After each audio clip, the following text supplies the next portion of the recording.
Udah mau jam makan siang nih. Pesan makanan aja deh. Pesan apa ya hari ini? Nasi Padang aja deh.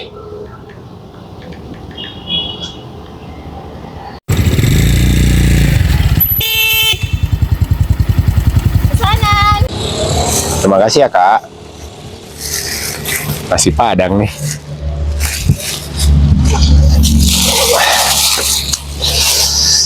Makan dulu lah.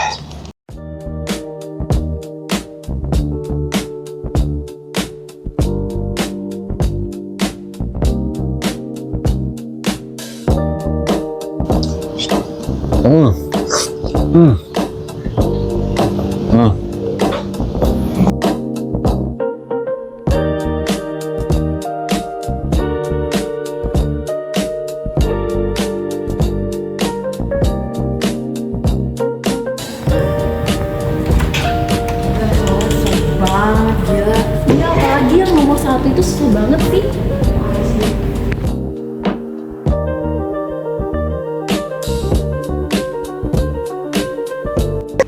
Guys, gua mau nanya dong.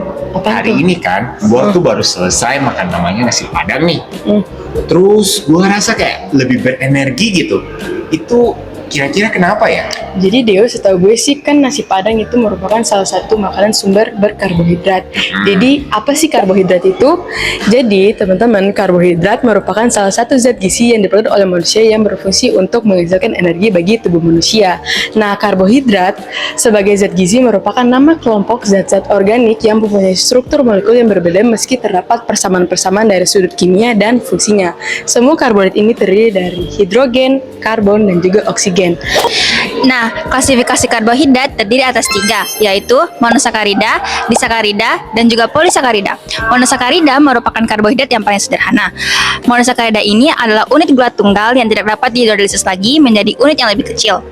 Mereka adalah bentuk karbohidrat yang paling sederhana dan berfungsi sebagai sumber energi utama yang cepat diserap oleh tubuh. Monosakarida ini umumnya tidak berwarna, berbentuk kristal, dan larut dalam air, tetapi pada larutan nonpolar seperti ether, kloroform, dan juga alkohol, dia tidak dapat larut. Berdasarkan gugus fungsinya, monosakarida ini dibedakan menjadi 2, yaitu aldosa dan juga ketosa. Aldosa memiliki gugus fungsi aldehid, contohnya seperti glukosa, galaktosa, dan juga deoksiribosa. Sedangkan ketosa memiliki gugus fungsi keton, contohnya seperti fruktosa. Yang kedua merupakan disakarida. Disakarida terbentuk dari 2 unit monosakarida yang berdekatan melalui proses kondensasi. Mereka juga termasuk dalam kategori karbohidrat sederhana. Fungsi dari karbohidrat disakarida ini adalah sebagai tempat untuk menyediakan energi dengan penyerapan yang lebih cepat. Disakarida ini bersifat manis, larut dalam larutan polar, sedikit larut dalam alkohol, dan tidak larut dalam ether. Contohnya seperti maltosa, laktosa, dan juga sukrosa. Yang ketiga merupakan polisakarida. Polisakarida adalah karbohidrat kompleks yang tersusun dari ratusan hingga ribuan unit monosakarida yang berikatan panjang. Karakteristiknya umumnya adalah rasanya yang tawar dan lebih sulit larut dalam air. Polisakarida berfungsi sebagai cadangan energi jangka panjang atau komponen struktural dalam makhluk hidup. Contohnya seperti amilum, glikogen, dekstrin, dan juga selulosa. Selanjutnya, setelah mengetahui klasifikasi dari karbohidrat, kita masuk ke bagian yang gak kalah seru, yaitu contoh-contoh karbohidrat yang biasa digunakan dalam bidang farmasi berdasarkan klasifikasinya. Yang pertama adalah monosakarida, contohnya yaitu sorbitol. Nama lain dari sorbitol adalah desorbitol. Untuk cara memperolehnya yaitu dengan cara reduksi glukosa dari buah sorbus au puparia dan sedikit air kelapa. Untuk kegunaannya yaitu sebagai pemanis, humektan, dan juga penstabil. Yang kedua yaitu disakarida. Contoh disakarida yaitu laktosa. Nama lain dari laktosa adalah sakarum laktis atau gula susu. Cara memperolehnya yaitu dengan cara susu direndam selama beberapa jam. Kemudian lemak dari susu akan mengembang dan kemudian dipisahkan. Bagian cair dari susu mengandung protein, laktosa, dan garam-garam organik. Dengan penambahan enzim, protein itu akan menggumpal dan dipisahkan. Selanjutnya, filtrat akan dipekatkan dan ditambahkan karbon aktif, kemudian laktosa dikristalkan. Untuk kegunaannya dalam bidang farmasi yaitu sebagai bahan pengisi sediaan farmasi dan juga bisa sebagai bahan makanan untuk bayi dan berguna untuk memelihara mikroflora usus sebab merupakan substrat yang baik bagi laktobasili. Yang ketiga adalah polisakarida, contohnya amilum. Amilum merupakan polisakarida yang terbentuk dari polimerisasi glukosa. Amilum terdiri dari amilosa atau beta amilosa sebanyak 20%. Beta amilosa sendiri merupakan polimer rantai lurus yang bersifat larut dalam air, tetapi dia tidak stabil karena mudah mengendap.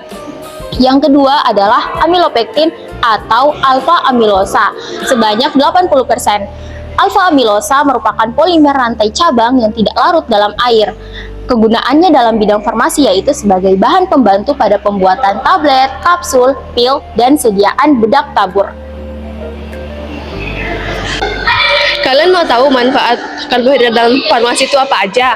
Jadi, ada beberapa manfaat dalam dunia farmasi itu. Yang pertama, sebagai sumber energi dalam obat cair maupun infus. Nah, di dalam farmasi, karbohidrat itu sering digunakan di dalam infus, terutama jenis glukosa. Contohnya, ketika orang sedang sakit, kan mereka tidak mau makan atau minum. Nah, kemudian mereka akan mendapatkan infus. Nah, dalam infus itu terkandung karbohidrat yang akan menjadi sumber energi mereka. Terus, kenapa penting? Karena tubuh ini akan menjadi tetap kuat, otak juga akan mendapatkan suplai glukosa, dan organ-organ dalam tubuh ini akan bekerja secara normal, walaupun tubuh ini tidak mendapatkan asupan makanan. Terus yang kedua itu untuk membantu melancarkan BAB.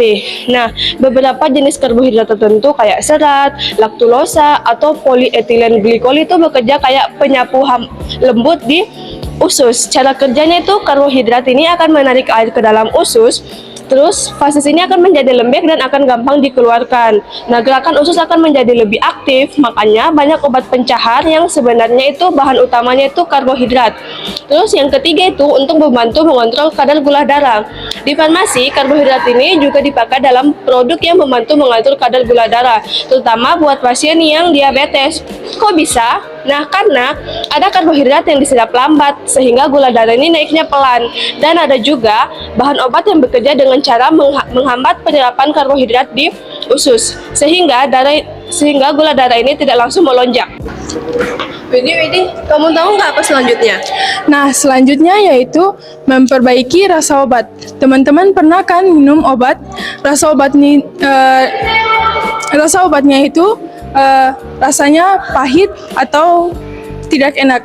Kemudian karbohidrat seperti sukrosa, glukosa itu ditambahkan ke dalam obat untuk memberikan rasa manis. Kemudian 5 yaitu membantu membuat tablet.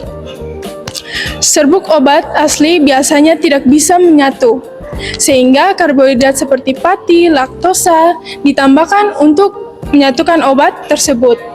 Kemudian yang keenam yaitu menstabilkan dan mengentalkan obat cair. Obat cair itu seperti sirup atau suspensi.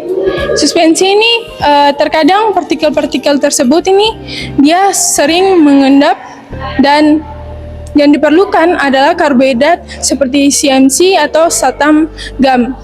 Digunakan untuk memberikan kekentalan obat dan memberikan obat itu dia akan stabil sehingga kestabilan obatnya itu bekerja dengan baik. Nah, setelah kita tahu manfaat dari karbohidrat pada bidang farmasi, selanjutnya kita akan masuk pada fungsi karbohidrat sebagai bahan aktif di dalam farmasi, yang dimana dia dapat digunakan sebagai antidiabetik yang mengontrol gula darah di dalam tubuh kita.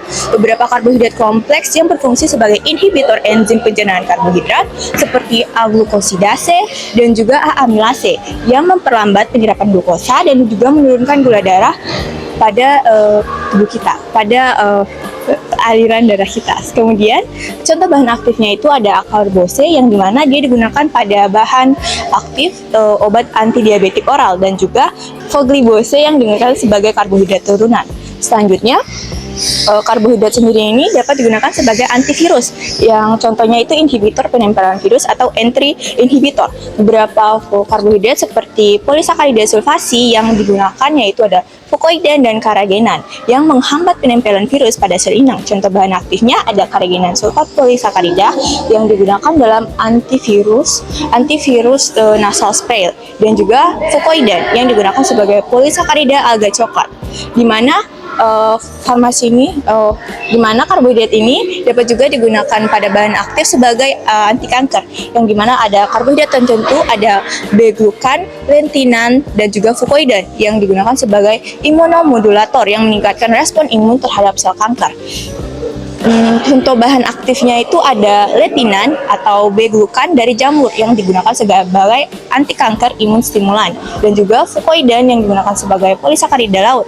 Selanjutnya dapat digunakan sebagai imunomodulator yang meningkatkan sistem kekebalan tubuh kita. Contohnya ada B-glukan atau OAT yang digunakan untuk meningkatkan aktivitas makrofag dan juga fagositosis. Contoh bahan aktifnya itu ada beta-glukan yang digunakan untuk imunostimulasi agen pada produk terapeutik dan juga vaksin adjuvan. Selanjutnya ada apa lagi?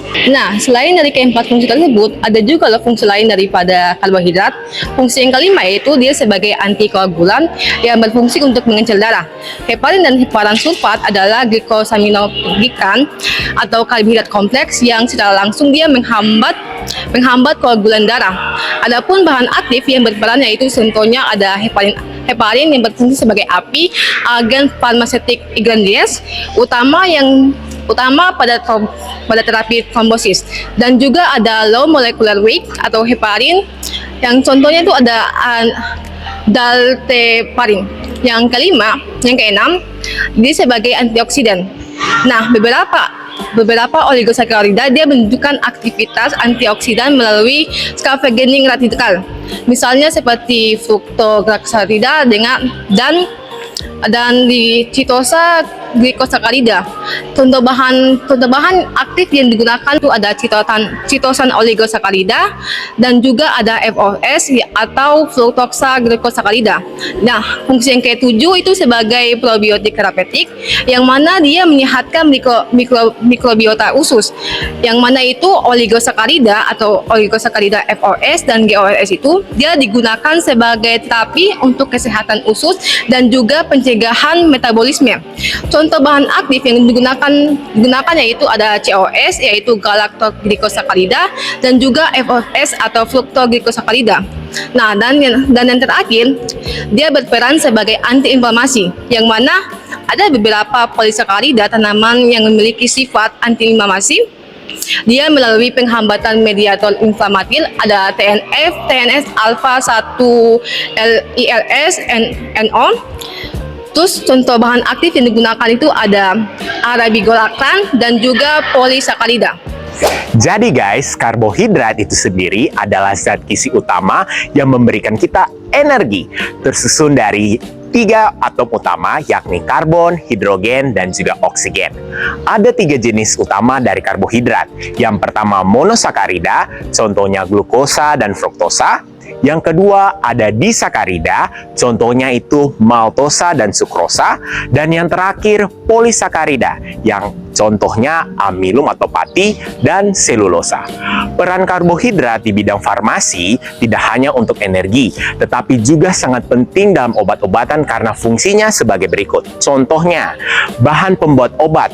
Nah, di sini karbohidrat dapat membantu membentuk tablet dan memperbaiki rasa obat itu sendiri. Yang berikutnya dapat menstabilkan dan mengentalkan obat cair. Yang kedua, sebagai bahan aktif pengobatan, di mana karbohidrat itu sendiri berfungsi dalam mengontrol gula darah seperti akarbose, antivirus di sini untuk mencegah virus menempel seperti karagenan, dan yang terakhir anti kanker dan penguat kekebalan tubuh seperti lentinan dan beta-glukan. Secara singkat, karbohidrat adalah bahan baku dan bahan aktif serbaguna yang sangat penting dalam pembuatan dan kerja berbagai jenis obat. Terima kasih. Thank you for watching guys. Bye-bye.